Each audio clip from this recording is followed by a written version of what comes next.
This week on the Computer Chronicles, high-speed internet. We'll show you how to improve your web surfing performance even with a slower dial-up modem. If you're ready to spend a few extra bucks, DSL may be the solution for you. We'll look at an easy-to-install DSL option. If you want the fastest broadband connection out there, you want a cable modem. We'll show you how that works, plus a high-speed internet solution that almost anyone can get, a satellite service called DirectPC. And my pick of the week, fast and realistic action on a virtual pool table. It's all coming up next on the Computer Chronicles. The Computer Chronicles is brought to you by BigStar.com, with thousands of videos and DVDs for the whole family.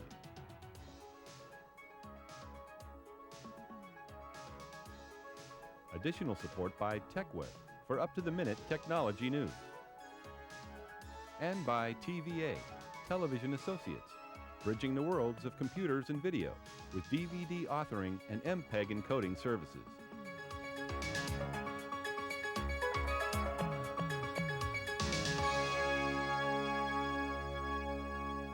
Hi and welcome to the Computer Chronicles. I'm Stuart Chaffee. Well, we're all on the internet now, but unless you're lucky enough to live in the right place or you live at work, you're probably creeping along with a 28.8 or 56K dial-up modem at home, waiting while web pages slowly fill your computer screen. It doesn't have to be that way.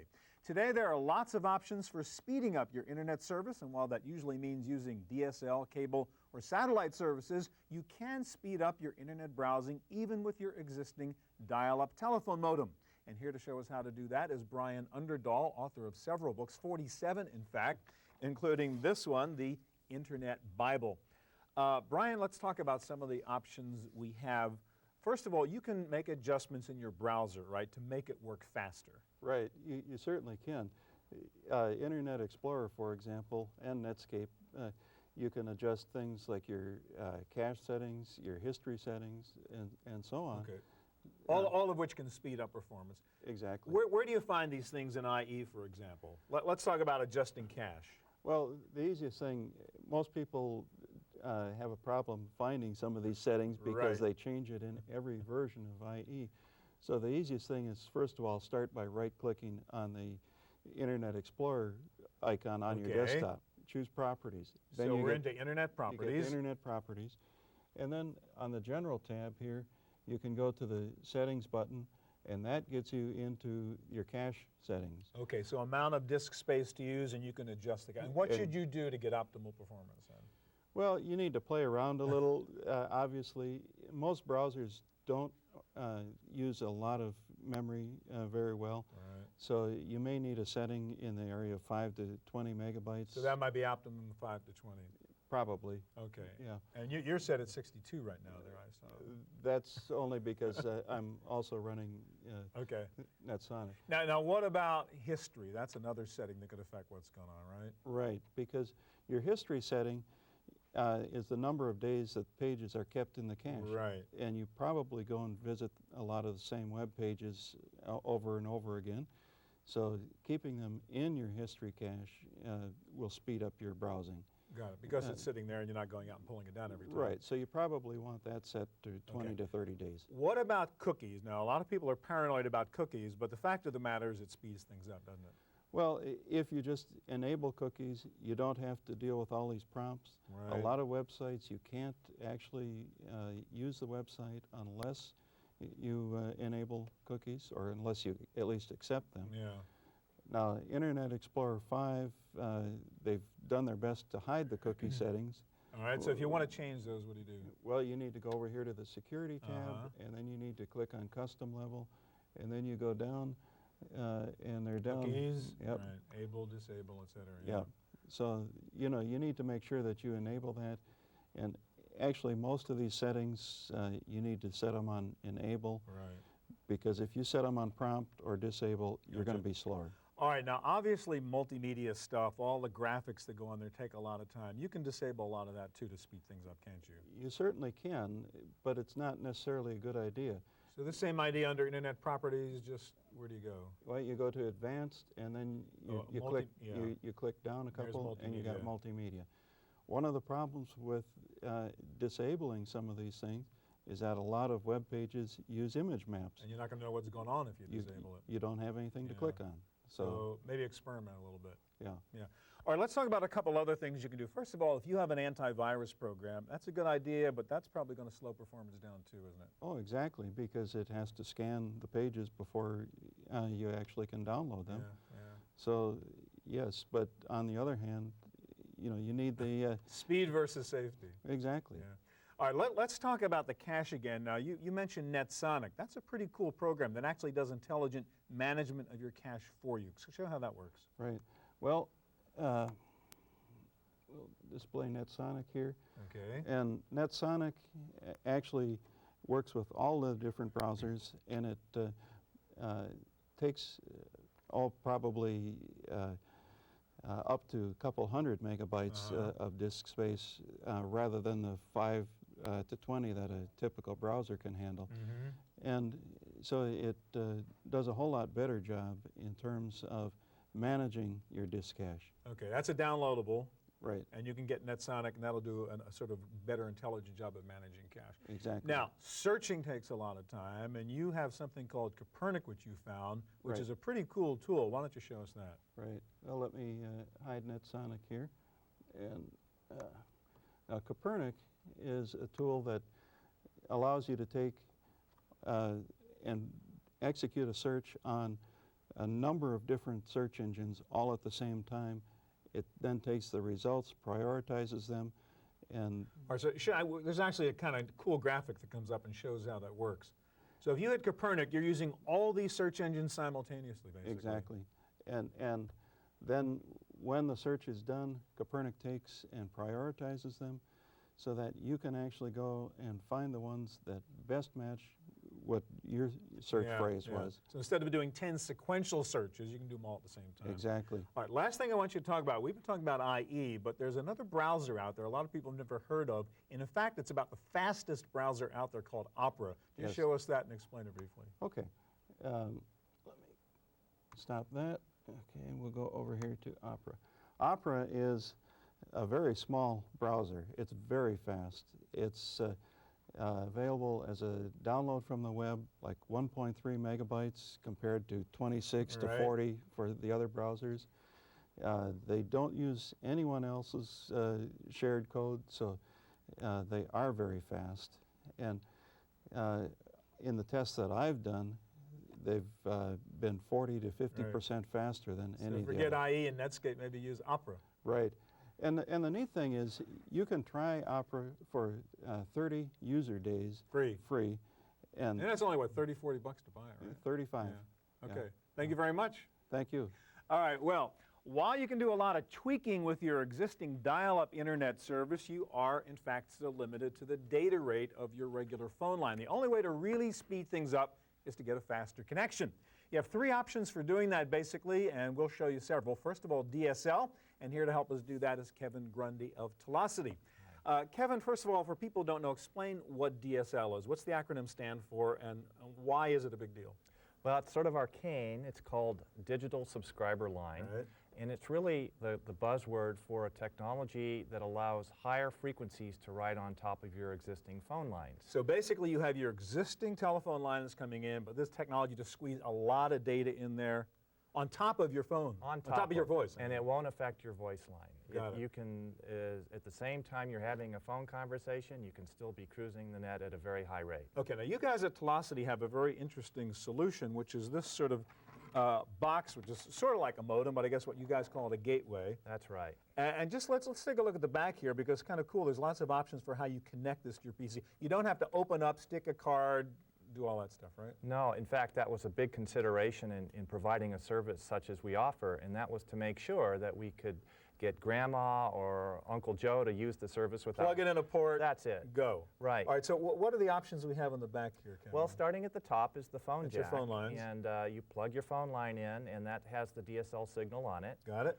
You plug your power in there. So the box has its own power. That's correct. So what are we doing with USB ports? Well, USB, if you have a modern computer with USB on it, then you plug in vis-a-vis USB. Okay, okay. Or if you have a home network, Got it. you probably have have 10 base T, otherwise called Ethernet. Got you it. can plug in there. And you can actually plug this in through the parallel port? That's right. There's a whole lot of computers out there that have neither USB or Ethernet. And if you want to just have a box show up So at just the like house, a zip drive, you just plug it in that That's parallel it. port. Just in and that out. easy. Yeah. Okay, so that would be the box. So this is a do-it-yourself DSL solution, right? I don't need some guy from the phone company to come in and do anything for me. That's right. That's the technology. All right, let's talk about, first of all, what is the, I know it varies, but generally the X factor. How much faster am I going to get with DSL than I would with the dial-up? Well, typically it ranges from 20 to 50 times, depending upon your current rate. Faster than a 28.8, 56K? 20 times faster than a 56K modem. All right, so the worst performance I would get would be 20 times faster. About 20 times faster, yes. All right, first issue, a lot of people just cannot get DSL. How do you find out if DSL is available in your area? Well, it all depends on what phone company you're tied to and where our service Well, is. let's go to your website. You actually have a way of checking out and seeing if it's available. So just how would you do that? Right. Well, everybody knows their phone number. So if you know your phone number, then that's So you all just that's stick your phone required. number in, and the website will say, yes, you can get it or you can't. Right. So let's just go try a phone number that I know we're in that service area. Okay. And again, you know, lots of people offer DSL. We're talking about your particular Correct. version of it here. So it checks our database to see whether or not service so is if you happen to be in available. that area, it says, hey, cool, you can now get Velocity. That's right. All right, assuming I sign up for DSL and I'm doing everything now, well, first of all, you should point out, it's not just faster, right? I mean, if you have a DSL service, your net service is always up there. It's always on. And there's So it's not dial up, log off, dial up, log That's off. right. We honestly believe that's going to change the way people deal with the network. Because Absolutely. instead of having to power the computer up, log in, get the negotiated rate, it's there. You can use it more because it's always there. Absolutely. Show us a basic thing. I mean, just going from site to site is often painful on a dial-up modem. We have a DSL line hooked up here. All right, so let's see how fast you can really surf with this stuff and show us some cool sites. Great. We'll go down to the favorites here. And of course, I like Snap. We're going to go there because they have a high-speed internet panel if you do have a high-speed service. And things just pop up in front of you. All right, there's a lot of stuff going on there, a lot of graphics, and I might point out we're on a network here, so it could slow things down. Right. But I should point out we have cleared the cache. This is not coming out of cache. We're really real-time pulling these sites down. It's an honest demonstration. Okay. I like Hollywood.com. So click another one. They've got lots of movies here if you like that kind of thing. A lot of stuff, pretty quick. And then another similar site is the Internet Movie Database.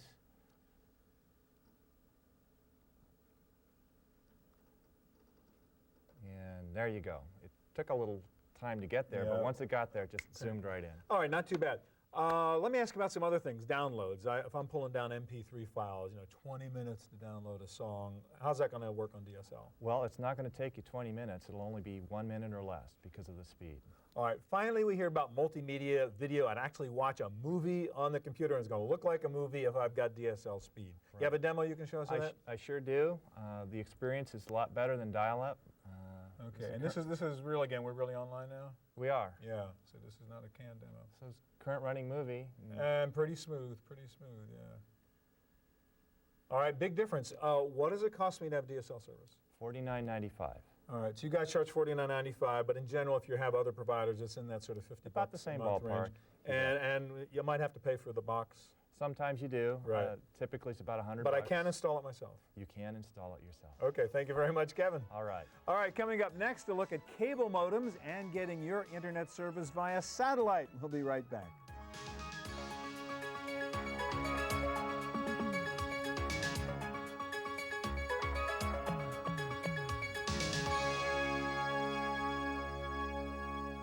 For most people, the fastest internet service available now is the cable modem using your existing cable TV wires and some special hardware and software on your PC. The leader in this area right now is At Home, actually now called Excite at Home.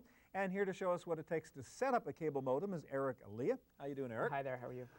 Okay, I said it's the fastest. How fast is a cable modem? Well, conceivably you can get up to 10 megabits per second How about to really? your computer. Really, you get about 3 to 4 megabits per second. Depends on the speed of your computer, which plays into it. Still pretty darn fast, Pretty darn maybe fast. 60 to 100 times faster. Sure, than and it's actually what you'd get in the office at a T1 connection or a little bit faster than that. So Okay. if you're used to that high-speed performance in the office, this is what you can get Now, at some home. people have cable modem and say, hey, but sometimes it slows down because you're really kind of routing a network, and if a lot of people are on it, you don't get that Well, performance. we're still accessing the general internet, so it depends on the content provider that you're going to. It is a shared connection. We're sharing about 30 megabits to about 100 homes. So that plays against some of the competition, which is a 1 megabit dedicated connection. So effectively, it's a bursty medium. Everyone is not downloading a trial of Dreamweaver at the same time. So if you, and no one's running websites out of their basements. This is a residential service, they're professional service. Now, the other issue with cable modem is access. I mean, the Right. fact is we cannot get cable modem right here in the studio. I mean, we can't get your service up here. Right. What's the deal Well, there? we're in a commercial location in a business park. It's a residential service where you can get cable TV. That's why we can't get it here. Okay. The service is available in over 100 markets. We have over 1 million subscribers. It's the largest single broadband audience in the world. It's 20 cable partners that we work But with before in you the get US and excited, you better Canada. call up your cable company. Absolutely. Or you can visit our website, www.home.com, put in your zip code and see if it's available. Now, if I order a cable modem, is At Home my ISP now? Yes, At Home is your ISP. And what about my browser? Can I use my existing You browser? can use your IE or your Netscape, or we offer a customized version with some shortcuts to email, help, and things Okay, like what that. about like I've got AOL, all of my buddies and all that stuff? If you wanted to, you could still keep that. AOL, I think, gives you a discount. They still charge for the AOL service, unlike a Yahoo or an Excite, but you can keep all of that. Or you could just go download that AOL Instant Messenger Okay, so you and can be use able that. to chat with your friends. But you can get anywhere on the net through the at-home service. All right, so this is an example of one of the cable modems, and normally the cable guy comes into your house and installs this whole thing for you and runs the wire. Exactly. And pretty straightforward. In the back, I mean, you plug in the cable, huh? Right, and then there's an Ethernet wire that goes to your home network hub or to your computer. Okay, no RJ11 here, no phone line, so No. I assume this is cable up and down. Two-way, baby. Okay, let's go on the site. And again, to be fair, we don't really have cable modem service here, but let's demonstrate some of the get a things feel we for would what we're find trying to do here. on your service. It's fast, it's also always on, so we're trying to make people's lives easier to enrich them. It's task-oriented. So again, no logging on, logging off. Exactly. You turn on your browser, you're online. It's graphically rich. We try to provide some interactivity. The red words are hot. These are things you can do elsewhere Now on do you the have special service. content that takes advantage of the speed you guys have? We work with quite a few different content partners. I can go into our news section, for instance. This is in the information space. We work with a lot of people in the entertainment space as well. And so, for instance, I can go into our Fox News video area. And here you'll get your video news on demand. So if I want to watch a newscast, this is like the dream. I just Exactly. click and say, now's when I want to watch this. Exactly. And I So can pick my instead of stories? waiting for an hour to watch the controversy about McCain or whatever, you can watch that news clip when and how you want it. So, for instance, I can watch something, The Prince of Hollywood, Leonardo DiCaprio, talking about his new movie, The Beach. The video quality that you find here Marginally news. well, this is marginally news, but it's entertaining, But anyhow, right? you do entertainment too, right? You get the typical movie But the trailers. size and the quality is the thing to look at here. Yeah. It's bigger than what you'd find. It's bigger than a postage stamp. The Right. quality is pretty fine. It's 15 frames a second or so. Yeah, and again, we're not really going your speed. We're If not- somebody actually wanted to see what a cable modem looks like, where can you go see They that? could go to their cable office, call ahead of time. Most of the cable offices and the cable companies that we work with will show their service in the office. Okay, any other content you want to show us or things you Sure, point we out in can terms of go how to use it? we can go to our How Do I section where, since it's always on, we're trying to help people manage their lives easier. So movie tickets, things like that. We're trying directions, yellow pages, food recipes. We're trying to take a few steps out of that process. Got it. Little computer So crash a little here. computer Not your crash, issue. not us. Not that's, your issue, that's not one a of our problem. partner software Is the goal providers. sometime to have everybody who's cable be able to get cable modem? Oh, sure, absolutely. We pass about 72 million homes in Okay. North America with a presence overseas. guys are out Japan there and wiring Australia like as well. They're mad. wiring as fast as they can. So within a few years, we'd like to have that entire audience have Eric, that thanks a service lot. available. Thank you. All right, well, the problem with cable modems and DSL, as we've talked about, as a broadband solution is they may not be available where you live because they depend on wires coming into your house.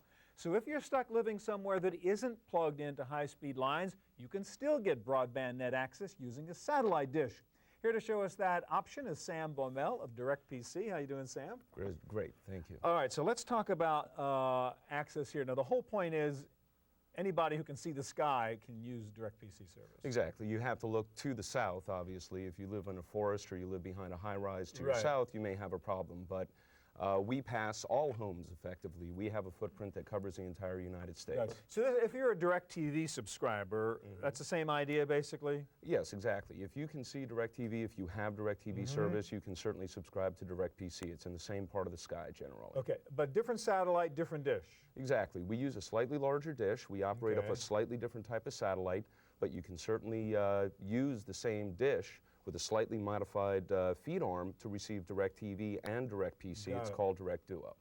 All right, what's the speed of DirectPC service? Typically bursts up to 400 kilobits per second in web surfing applications. All right, so this is sort of DSL range or something like that? In the same general range. One of the things that you'll find, regardless of the broadband technology, is that when you're aggressively, actively surfing on the web, whenever you get a broadband connection, you'll find that most of the time, the site that you're going to is going to be the bigger limiting factor than the pipe itself. I keep my ISP if I'm using DirectPC? If you want to keep your existing ISP, that's no problem. You can add the satellite service, DirectPC service on top. If you want to use us as the ISP, we have a bundle as well. All right, so you're really just the pipe coming into me, and I can keep my same kind of browser, my same ISP if I want to. Well, we are also building partnerships and developing programs with people like Broadcast.com, where we're actually encoding events and broadcasting them to all of our customers, so that you will get the benefit of broadband. And satellite is actually the best technology for broadcast. All right, Sam, given that it is available everywhere, we do have it coming in live now into our studio here. Yes, we do. So let's run through a couple of things. Show us,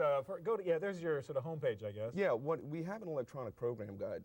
Excuse me. One of the things that we do is we actually broadcast the top websites onto your hard drive. So for example, now explain what you mean by that. Because it's a satellite technology, we can actually broadcast efficiently the major You're content. sort of pushing all this stuff onto my hard drive. Pushing true multicast data into your hard drive. So instead of putting it at a head end that's miles away, it can actually be stored locally. All right, so my access can really be fast because you're putting on the hard drive and then I'm grabbing it off the hard drive. Exactly, and we have about 30 channels that you can subscribe to. Okay.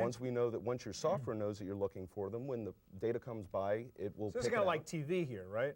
Very similar. I mean, basically what you're doing now is, if I go to my channels, for example, these we subscribe to, I can go to abcnews.com. That's coming off of my hard drive now. It's going to pop up a lot quicker than it would if it were coming off the web via virtually any broadband. But if you're going to something brand new, I take it you're popping live and you're really sucking it out of the air in real time? Then you go out on the web. It's relatively seamless. For example, we have another website that's basically online here. This is not webcast. This is the Boeing website.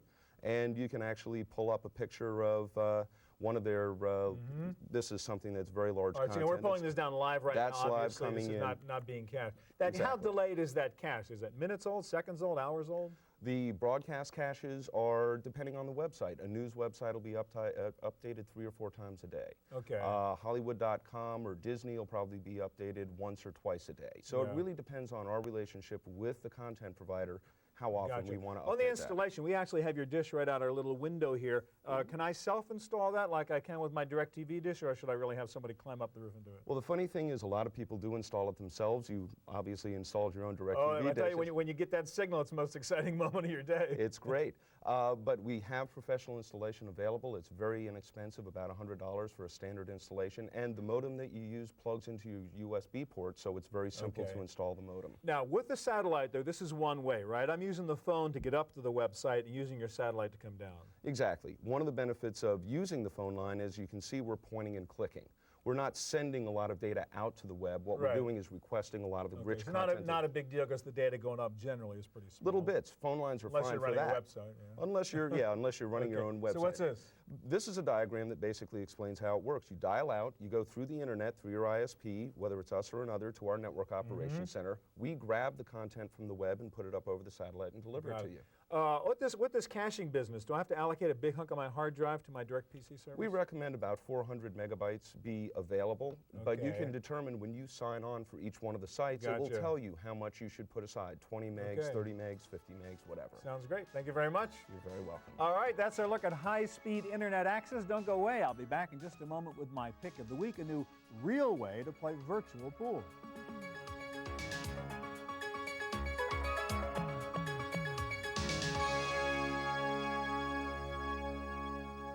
Now for my pick of the week. Sports simulations on computers have gotten a lot better over the years as processor speed and graphics have improved, but the weak link continues to be input devices. A mouse or a keyboard is just not the same as a real golf club or a baseball bat. But if you're into indoor sports like pool, playing billiards, there is now an answer to having to hit the ball by shoving a mouse at it. This is Pool Shark from a company called Interact. It uses something they call real field technology. Indeed, when you play this computer pool game, you use the real thing, a pool cue. This collapsible cue stick comes with the package, which also includes this gadget, which actually reads your stroke and translates it into real action on the pool table on the screen. Pool Shark comes bundled with 2 great pool games, Virtual Pool 2 and Ultimate 8-Ball. Let me show you how it works, keeping in mind I'm not too good at this. The cradle, or the cue stick controller, actually functions like a mouse, so you can move around the table, see the whole table, and actually pick the particular shot you want and how you're going to position the ball. I'll leave it just about right there. Then when you're ready to shoot, you just shoot. You position your hand on the cue stick and on the cradle here, and you just pull back and take a lousy shot like that. All right, the cue stick cradle, by the way, comes with a switch over here, so it does work for lefties or righties. It also doubles as a standard mouse if you want. It plugs into a USB port, so setup is plug and play. And of course, you can set up online games and take on other players on the net. It's a lot of fun. The cost is under $40. That's it for this week's edition of Chronicles. Thanks for joining us. If you need any more information on anything you saw, please check out our website. I'm Stuart Chaffee, and I hope we'll see you next time.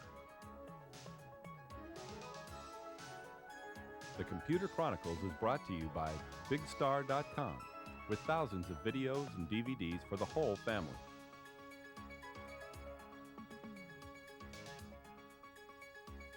Additional support by TechWeb for up-to-the-minute technology news. And by TVA, Television Associates, bridging the worlds of computers and video with DVD authoring and MPEG encoding services. To purchase a videotape copy of today's program, call toll-free 1-888-310-7850. Please specify the show number and the topic. Next week on the Computer Chronicles, playing music on your PC. We'll show you how to create your own personalized music CDs. We'll tell you how to add real-time music to your website. You can now compose and create music on your computer even if you've never studied music. And forget digital keyboards. This is a complete computerized piano that will teach you how to play it. Plus my pick of the week, a new portable MP3 player that can put your entire music collection in your pocket. It's all coming up next week on the Computer Chronicles.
Scientists talking to each other. The best of Comdex coming up next week on the Computer Chronicles.